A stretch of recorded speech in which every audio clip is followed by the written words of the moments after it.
Hello friends, তোমরা সবাই কেমন আছো? আমার নতুন একটি মিনি ব্লগে তোমাদের সকলকে জানাই স্বাগত।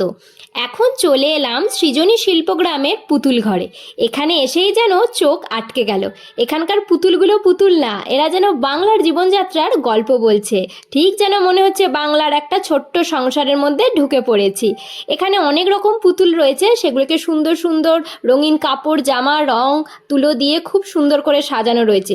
এগুলো এক এক রকমের পুতুল বানানো আছে, বাউলের পুতুল, লোকনৃত্যের পুতুল, তারপরে এখানে যে ছৌ নাচ হয়, পুরুলিয়ার বিখ্যাত ছৌ নাচ, সেই ছৌ নাচের মুখোশ দেখে মনে হবে যেন এক্ষুনি নাচ শুরু হলো বলে।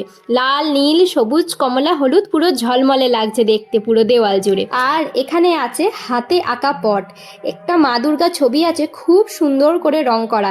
এই পটচিত্র বাংলার একটা প্রাচীন শিল্প। শিল্পীরা যেন এখানে নিজেদের তুলির টানে সব কিছু জীবন্ত করে রেখেছে।